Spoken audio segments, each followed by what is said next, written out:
Então, quando que a gente faz os exames e quais os exames principais? Porque também não são todos os exames que a gente usa para um praticante de atividade física.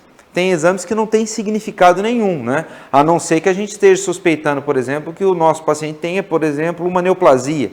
Aí, isso daí é um problema médico, não é um problema do educador físico. Mas quando a gente fala do educador físico, né, o pessoal que está trabalhando com exercício físico, lesão e desempenho andam juntos, né? Então, se eu vou avaliar o risco de lesão, esse indivíduo está aumentando o desempenho. Então, aqui eu coloquei alguns exames, os mais indicados, tem na aula interativa e tem no material de vocês, tá? A gente fala de marcadores de lesão muscular, os 3 mais utilizados são esses, ó, CK, mioglobina e o AST. Creatina quinase foi o primeiro exame que os clubes começaram a fazer. Eu, quando comecei a trabalhar com atividade física, lá no laboratório de bioquímica do exercício, eu era alguém que estava trabalhando na clínica, ou seja, eu trabalhava num laboratório de análises clínicas que atendia pacientes e fui trabalhar com atletas. Então, CK para mim lá era diagnóstico de infarto agudo do miocárdio. E aqui os clubes utilizam, né, os atletas para avaliar dano muscular. Mioglobina também era outro parâmetro que era usado para diagnóstico de infarto agudo do miocárdio ou de problemas relacionados à rabdomiólise, que são usados aqui no exercício.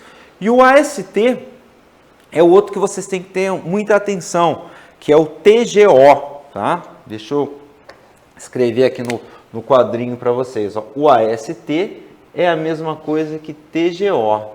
E o ALT é a mesma coisa que TGP, porque alguns laboratórios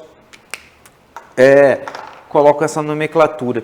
Quando a gente fala do TGO, muitas vezes a gente está na clínica pensando em dano hepático, problemas do fígado. Só que para o praticante de atividade física, a grande quantidade de TGO que está na circulação vem do músculo esquelético. Então, TGO para um praticante de atividade física é dano muscular. E isso vai causar uma mudança no valor de referência. Tá? Então, se você pegar um atleta ou um aluno que você acompanha, que tem ali um TGO de 50, 60 unidades litro, vai estar acima do valor de referência do laboratório, mas não é anormal para essa pessoa. Qualquer pessoa que faça musculação vai ter mais de 50 a 60 unidades litro de TGO de forma normal. Isso faz parte do processo de adaptação. E qual o problema disso? O problema disso é que a pessoa olha, o nosso paciente, o nosso aluno, o nosso atleta, olha aquele resultado, compara com o valor de referência e acha que tem um problema. E ele não tem um problema, isso é algo fisiológico, é uma adaptação ao treinamento. Nós vamos discutir mais isso ainda na nossa aula de hoje. Bom, os marcadores de processo inflamatório, não podemos esquecer do hemograma e da proteína C reativa, e aqui a proteína C reativa também é outro exemplo de marcador que na clínica serve para alguma coisa e aqui no exercício serve para outra. Na clínica, a gente fala de inflamação, por exemplo, cardiovascular, de uma inflamação, por exemplo, de uma infecção. Aqui a gente está falando do processo da própria atividade física causando uma inflamação. Lógico que essa inflamação tem um limite, né? Então, se você exceder esse limite também para o praticante de atividade física, é ruim. A gente vai estudar isso também. No momento, estamos só falando de quais exames que seriam mais interessantes, os marcadores de lesão hepática, o ALT e o GGT, os hormônios importantíssimos para serem avaliados em um praticante de atividade física, de no mínimo os hormônios da tireoide. E aqui, gente, vamos falar bastante de hormônios no nosso próximo encontro.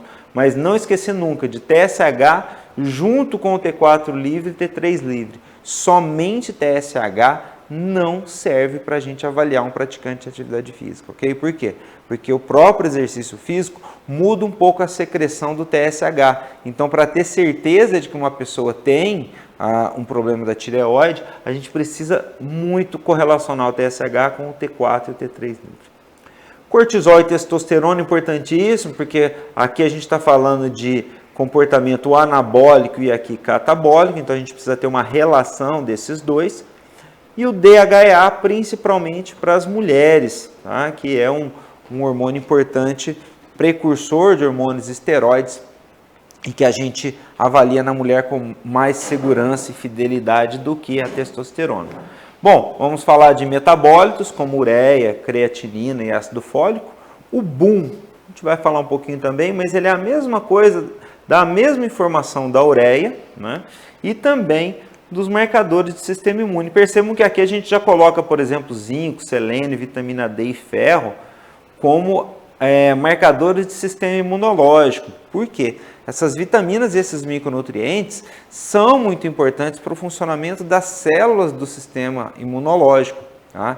E aí, o que a gente tem nesses micronutrientes é que a própria atividade física demanda uma maior quantidade dessas substâncias. Então, vou ter necessidade de mais vitamina D, de mais zinco, de mais ferro, de mais selênio, dependendo do tipo de modalidade que a gente está acompanhando o nosso aluno, o nosso atleta.